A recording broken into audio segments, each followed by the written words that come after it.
내 이름은 작은 나무. 아빠가 세상을 뜨신 지 1년 만에 엄마도 돌아가셨다. 나는 할아버지 할머니와 함께 살게 되었다. 이때 내 나이 5살이었다. 나중에 할머니에게 듣기로는 엄마 장례식이 끝나고 나서 고아가 된 나를 놓고 친척들 사이에서 꽤나 시끌벅적한 말다툼이 있었다고 한다. 우리 가족이 그때까지 살던 통나무 집은 언덕 중턱에 있었다. 친척들은 작은 개울이 흐르는 그 뒷뜰에 머리를 맞대고 서서 내가 어디로 가는 게 좋을지 열심히 입방아를 찍고 있었던 것이다. 얼마 안 되는 재산이긴 하지만 그 와중에도 페인트 칠이 된 침대와 탁자, 의자 따위를 나누어 가지면서 말이다. 할아버지는 친척들 틈에서 벗어나 뜰 구석에 묵묵히 서 계셨다. 할머니도 할아버지 뒤에 가만히 서 계셨다고 한다. 할아버지는 체로키족의 피가 반 섞인 혼혈이고 할머니는 순수 체로키족이시다. 할아버지는 거의 2미터가 다 될 정도로 키가 커서 사람들 사이에 서면 머리 하나가 삐죽 솟았다. 거기다 할머니는 땅만 내려다보고 계셨지만 할아버지는 사람들 머리 너머로 계속 내 얼굴을 쳐다보고 계셨다고 한다. 큼지막한 모자를 쓰시고 교회 갈 때나 장례식 때만 입는 검은 양복을 입으신 채 말이다. 나는 한 발 한 발 뜰을 가로질러 할아버지에게로 다가가 그 긴 다리에 매달렸다. 친척들이 떼놓으려고 해도 부둥켜 안은 손의 힘을 풀지 않았다. 할머니의 말씀으로는 울지도 않고 고함도 지르지 않고 오직 할아버지 다리만 꼭 부둥켜 안고 있었다고 한다. 친척들은 떼내려고 하고 나는 떨어지지 않으려고 하면서 한참 동안 실랑이를 벌이고 있노라니 할아버지가 가만히 몸을 굽혀 내 머리 위에 손을 얹어 놓으시고는 그냥 내버려둬 라고 하셨다. 그러자 친척들이 일제히 내 몸에서 손을 뗐다. 할아버지는 좀채 사람들 앞에서 이야기를 하지 않으신다. 하지만 어쩌다 한마디 하시면 누구도 그 말을 거역하지 못한다는 게 할머니의 설명이었다. 그날 오후 늦게 할아버지와 할머니, 나 세 사람은 언덕을 내려와 마을로 이어지는 큰 길로 나왔다. 한겨울이라 벌써 어둑어둑해지고 있었다. 내 옷가지를 싼 보따리를 어깨에 짊어진 할아버지가 길섭을 따라 앞서 걸으셨다. 나는 얼마 안 가 할아버지를 따라 잡으려면 거의 뛰다시피 걸어야 한다는 걸 깨달았다. 내 뒤에서 따라오시던 할머니도 자주 치마를 들어 올리면서 쟁걸음으로 걷고 계셨다. 마을에 들어서고 나서도 우리의 이런 행진은 그대로 이어져 할아버지는 여전히 저만큼 앞서 걸으셨다. 할아버지를 간신히 따라잡은 것은 버스 정류장에 들어서고 나서였다. 우리는 한참 동안 그곳에 서 있었다. 할머니는 버스가 들어오고 나갈 때마다 버스 앞쪽에 걸린 행선지 표지판을 일일이 읽어보셨다. 할아버지는 할머니가 누구보다도 글자를 잘 읽는다고 하셨다. 과연 할머니는 우리가 탈 버스를 족집게처럼 정확하게 집어내셨다. 어느새 주변에는 땅거미가 내려앉고 있었다. 우리는 다른 사람들이 모두 버스에 올라탈 때까지 기다렸다. 그건 잘한 일이었다. 왜냐하면 우리가 버스에 발을 올려놓는 바로 그 순간부터 문제가 생겼기 때문이다. 할아버지가 제일 먼저 올라타시고 그 다음에 나, 할머니는 차문 바로 안쪽 제일 낮은 승강구 계단에 서 계셨다. 할아버지가 바지 주머니에서 물림새가 달린 지갑을 꺼내 버스 요금을 내려 했다. 차표는 어디 있는 거요? 운전사가 어찌나 크게 고함을 질렀던지 차에 타고 있던 사람들 모두 한꺼번에 우리 쪽으로 얼굴을 돌렸다. 그래도 할아버지는 눈 한번 깜빡이지 않고 지금 차비를 내려는 참이라고 말씀하셨다. 할머니가 내 어깨 너머로 어디로 가는지 말해요 라고 속삭이셨다. 할아버지는 할머니가 시킨 대로 운전사에게 말했다. 운전사가 얼마를 내라고 하자 할아버지는 동전 하나하나를 찬찬히 살펴보면서 돈을 세어나갔다. 차 안의 불빛이 워낙 흐렸기 때문이었다. 그러자 운전사들이 손님들에게 얼굴을 돌리더니 오른손을 들어 보이고는 하여간 못 말려 라며 웃음을 터뜨렸다. 승객들도 모두 따라 웃었다. 사람들이 웃는 것을 보니 안심이 되었다. 우리가 차표가 없다고 해서 크게 악의를 품거나 화가 나지 않았다는 걸 알 수 있었기 때문이다. 그리고 나서 우리는 버스 뒤쪽으로 걸어갔다. 그때 웬 아주머니가 눈에 띄었다. 그 아주머니는 많이 아픈 것 같았다. 눈 언저리는 온통 푸르죽죽한 멍이 들었고 입가에는 시뻘겋게 핏자국이 묻어 있었다. 우리가 곁을 지나려고 하자 아주머니는 손으로 입술을 가렸다가 금방도로 떼면서 큰 소리로 비명을 질렀다. 아야. 하지만 웃는 걸 보니 아픈 건 금세 사라진 것 같았다. 다른 사람들도 모두 따라 웃었다. 아주머니 옆에 앉았던 아저씨도 자기 넓적다리를 손바닥으로 두들기면서 웃어댔다. 그 아저씨는 굵고 번쩍거리는 넥타이 핀을 꽂고 있었다. 그래서 나는 이 부부가 부자이고 필요하면 언제라도 의사에게 치료받을 수 있는 사람인 걸 알았다. 나는 할아버지와 할머니 사이에 앉았다. 할머니가 손을 뻗어 할아버지의 손등을 가볍게 두드렸다. 그러자 할아버지도 내 무릎 위로 손을 뻗어 할머니 손을 가만히 잡았다. 따뜻하고 편안한 기분이 내 몸을 부드럽게 훑고 지나갔다. 그래서인지 나는 금방 잠이 들었다. 버스에서 자갈길로 내려섰을 때는 밤이 한창 이슥해서였다. 할아버지가 다시 걷기 시작했고 우리는 그 뒤를 따라갔다. 유리가 쨍하고 깨질 것처럼 공기가 차가웠다. 둥그런 수박을 반으로 쪼개놓는 듯한 다리, 얼굴을 내밀었고 저 멀리 구부러져 돌아간 곳까지 우리 앞길을 은빛으로 비춰주었다. 자갈길을 벗어나 가운데로는 풀이 자라고 양옆으로는 마차의 바퀴자국이 선명한 흙길로 들어서자 산이 바로 내 옆에 와 있는 것처럼 느껴졌다. 사실 이때 우리는 시커먼 산 그림자 속에 들어가 있었다. 반달은 높은 산등성이 바로 위에 높다랗게 걸려 있어서 올려다보려면 머리를 완전히 뒤로 젖혀야 했다. 나는 시커멓게 덮쳐 누르는 듯한 산의 무게에 몸을 떨었다. 할머니가 내 뒤에서 소리쳤다. 웨일즈, 얘가 지친 것 같아요. 할아버지가 걸음을 멈추고 뒤돌아보았다. 나를 내려다보는 할아버지의 얼굴은 널따란 모자 그늘에 가려 있었다. 뭔가를 잃어버렸을 때는 녹초가 될 정도로 지치는 게 좋아. 할아버지는 이렇게 한마디 하시고는 다시 몸을 돌려 걷기 시작하셨다. 하지만 이번에는 따라잡기가 훨씬 쉬웠다. 할아버지가 걷는 속도를 늦춘 것이다. 그래서 나는 할아버지도 지쳤나 보다 생각했다.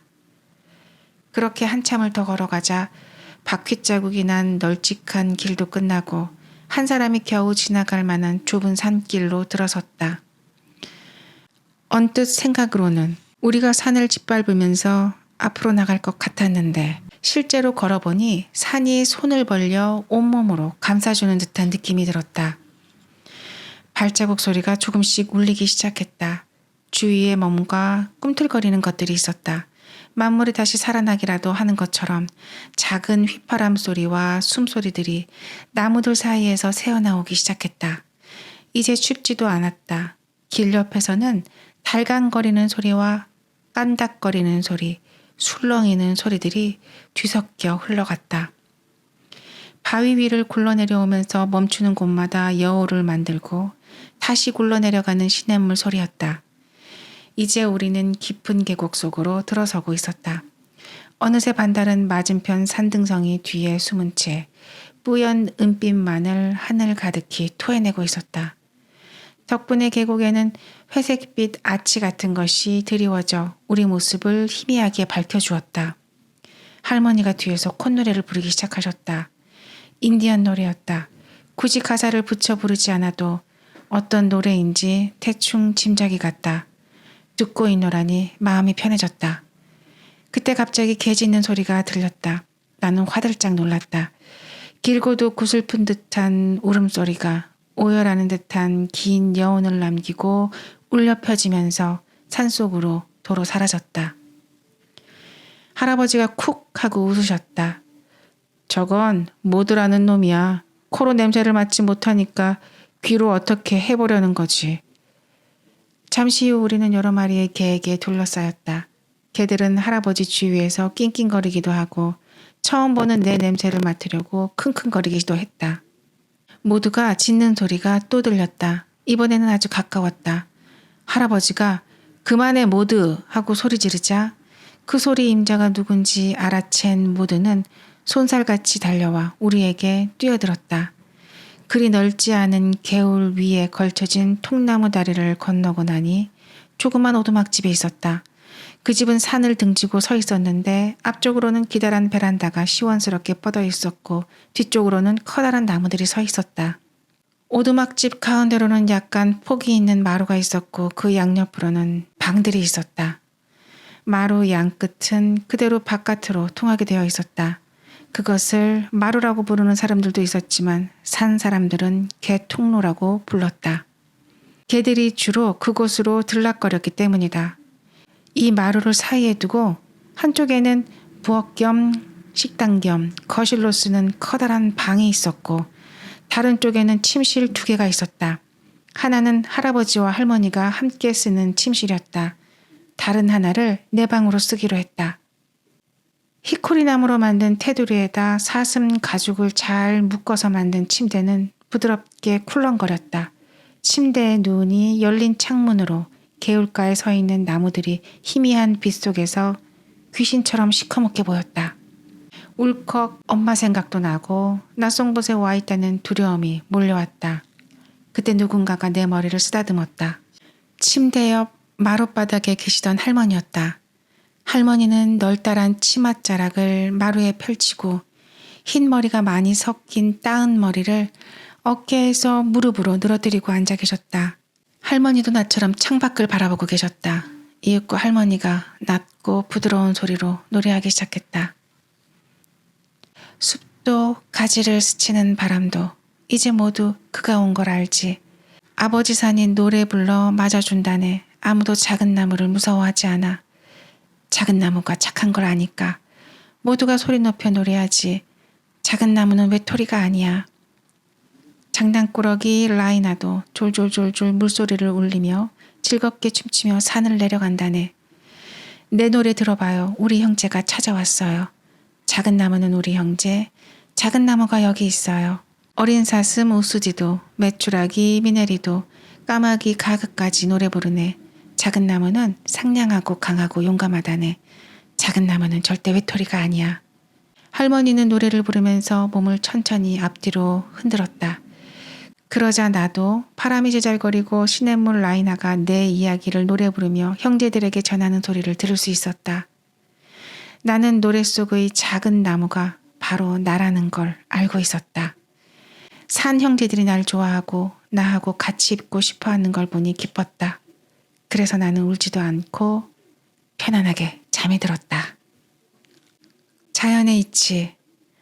난로에서 옹이 많은 소나무 땔감이 타닥타닥 기름 튀기는 소리를 내며 타는 동안 가냘픈 몸집의 할머니가 저녁마다 흔들의자에 앉아 콧노래를 부르면서 목하신 한 켤레를 만드는 데는 꼬박 일주일이 걸렸다.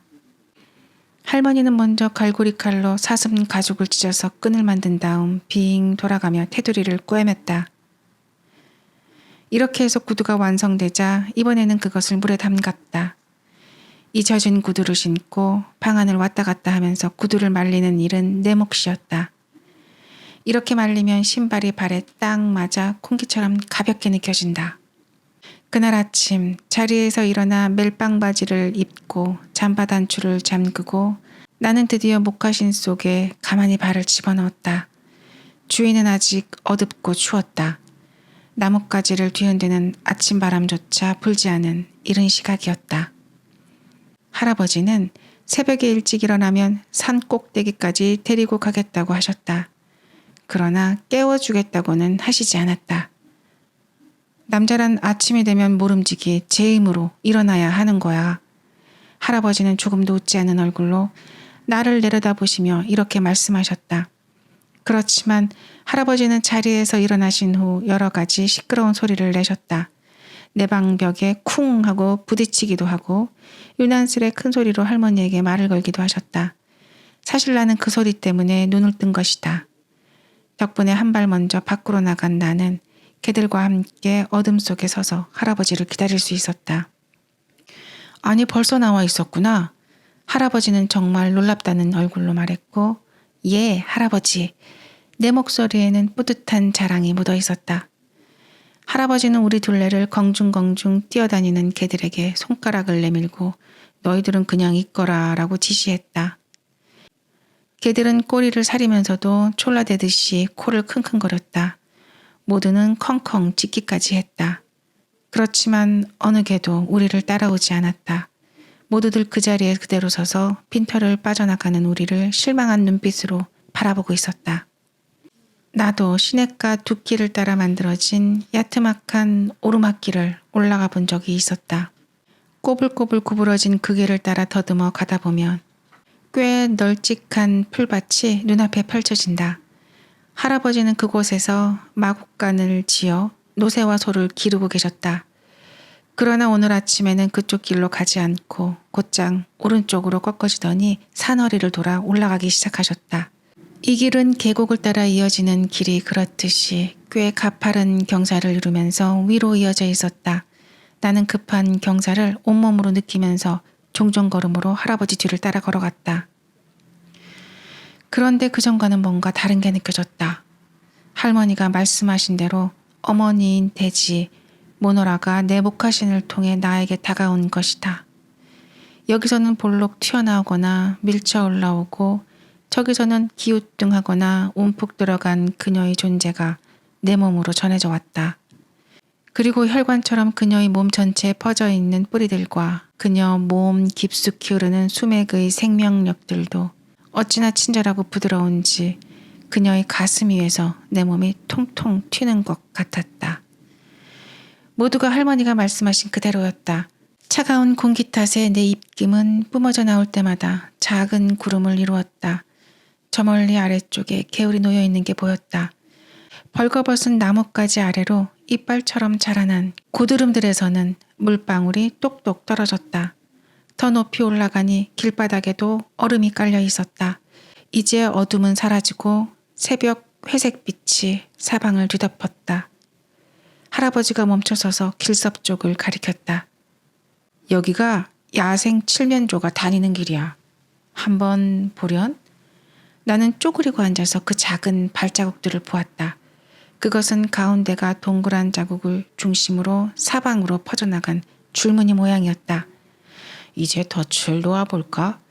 길을 따라가던 할아버지는 얼마 안 가 그리 깊지 않은 구덩이를 찾아냈다. 우리는 먼저 구덩이 위에 수북이 쌓인 나뭇잎부터 치웠다. 그리고 나자 할아버지는 긴 칼을 끄집어내서 눅눅한 땅을 파들어가기 시작했다. 파낸 흙은 낙엽들 사이에 뿌렸다. 가장자리를 볼 수 없을 정도로 구덩이가 깊어지자 할아버지는 나를 구덩이에서 끌어올렸다. 우리는 나뭇가지들을 끌고 와서 그 구덩이에 걸쳐놓고 그 위에 나뭇잎 한 무더기를 뿌려놓았다. 그리고 나서 할아버지는 그 긴 칼로 야생 칠면조가 다니는 길에서 구덩이로 비스듬히 이어지는 작은 도랑을 파더니 주머니에서 붉은 인디언 옥수수 알갱이들을 꺼내 도랑을 따라 쭉 뿌려나갔다. 자, 이제 가자. 할아버지는 다시 숲길을 오르기 시작했다. 서리가 내린 것처럼 땅에서 솟아오른 얇은 얼음들이 발밑에서 부서졌다. 맞은편 산이 훨씬 가까워졌다. 그럴수록 골짜기는 가늘고 길게 갈라져서 저기 까마득히 발 아래로 멀어졌다. 그 갈라진 바닥에는 칼날 같은 시냇물이 담겨 있었다. 우리는 길에서 벗어나 낙엽 위에 주저앉았다. 그때 마침 아침 햇님이 산꼭대기로 머리를 내밀어 계곡 전체에 첫 햇살을 비추기 시작했다. 할아버지가 주머니에서 건빵과 사슴고기를 꺼냈다. 우리는 산을 바라보며 아침 식사를 했다. 산 꼭대기에 폭발이라도 일어난 것처럼 반짝이는 빛들이 하늘 위로 솟구쳤고 얼음에 덮인 나뭇가지들은 햇빛을 받아 눈이 부실 정도로 반짝거렸다. 아침 햇살은 물결처럼 아래로 내려가면서 밤의 그림자들을 천천히 벗겨가고 있었다. 정찰을 맡은 까마귀 한 마리가 하늘을 날면서 날카롭게 깍깍 3번 울었다. 아마 우리가 여기 있다는 걸 알리는 신호였으리라. 이제사는 기지개를 켜며 일어나 천천히 하품을 하고 있었다. 하품으로 토해낸 미세한 수증기들이 공중으로 흩어졌다. 해가 나무에서 죽음의 갑옷인 얼음을 서서히 벗겨감에 따라 산 전체에서 살랑거리고 소금거리는 소리들이 되살아났다. 할아버지도 나처럼 눈을 모으고 귀를 기울고 계셨다. 아침바람이 나무 사이에서 낮은 휘파람 소리를 일으키는 것에 맞추어 산의 소리도 점점 커져갔다. 산이 깨어나고 있어. 산에서 눈을 떼지 않은 채 할아버지가 낮고 부드러운 목소리로 말씀하셨다. 그래요, 할아버지. 정말 산이 깨어나고 있어요. 그때 나는 다른 사람들은 잘 이해할 수 없는 어떤 것을 할아버지와 내가 함께 받아들이고 있는 중이라는 걸 깨달았다. 밤의 그림자는 이제 점점 더 아래로 밀려나더니 그리 넓지 않은 풀밭을 가로지르면서 뒷걸음질 쳤다. 풀들이 무성하게 자란 그 풀밭은 햇빛을 받아 물결처럼 반짝였다.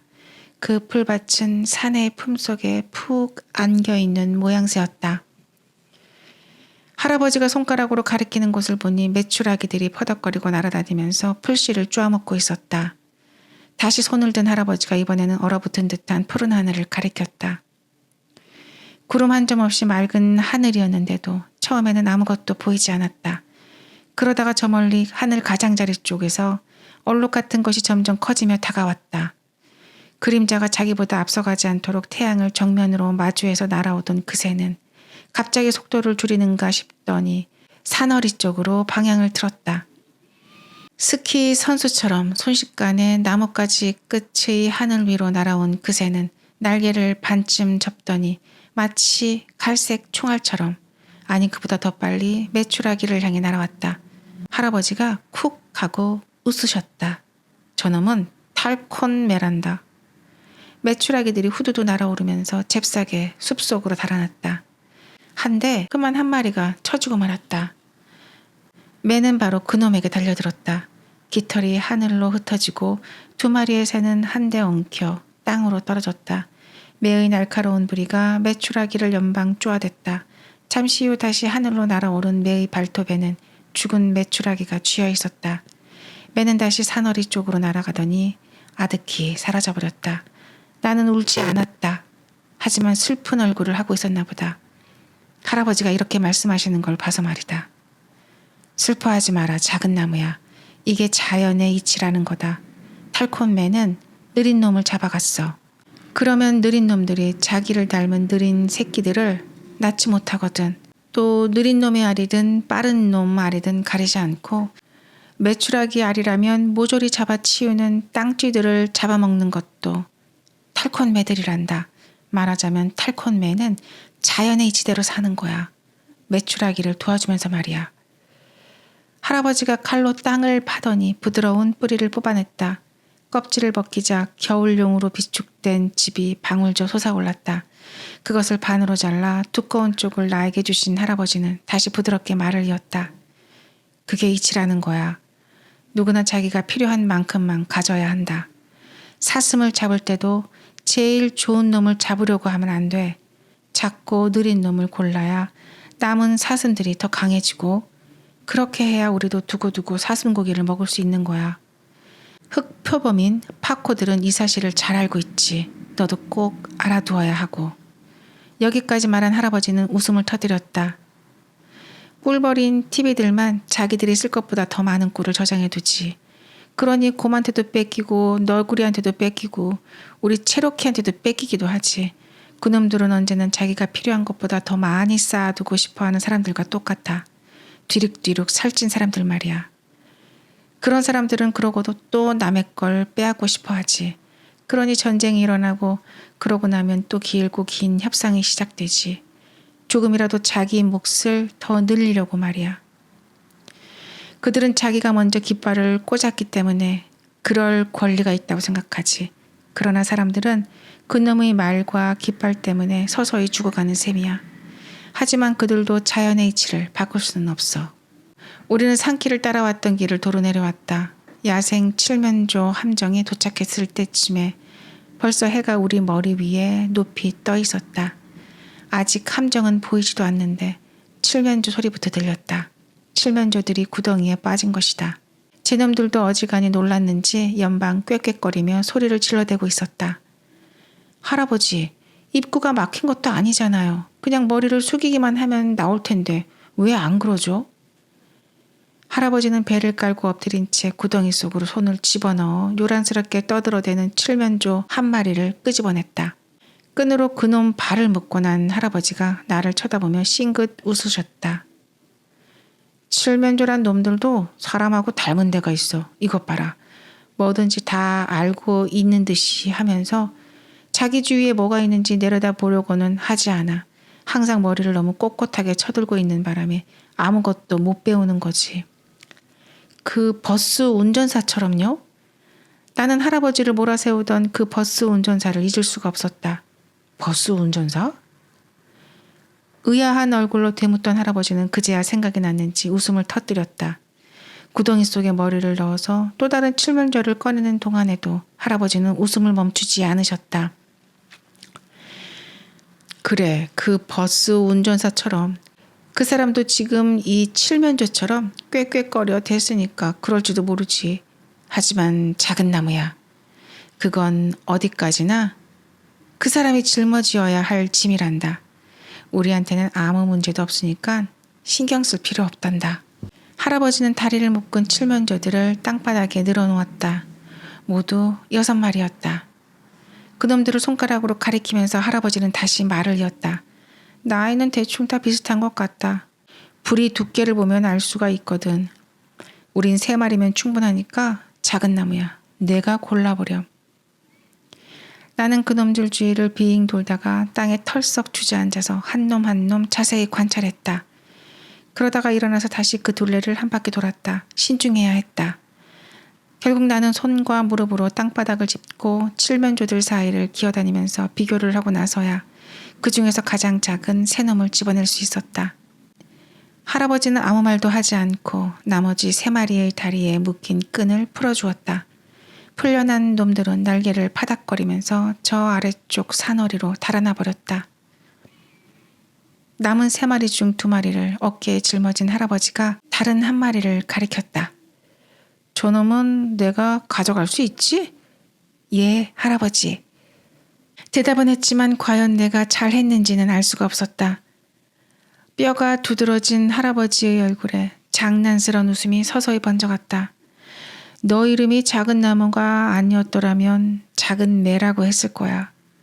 나는 할아버지를 따라 산길을 내려왔다. 칠면조가 무거웠지만 어깨를 누르는 무게조차 기분 좋게 느껴졌다. 앞서가던 할아버지가 콧노래를 흥얼거리는 소리가 들려왔다. 이 시간이 영원히 계속될 수 있으면 좋을 텐데. 내가 할아버지를 기쁘게 해드렸다. 나도 그 이치란 걸 배운 것이다.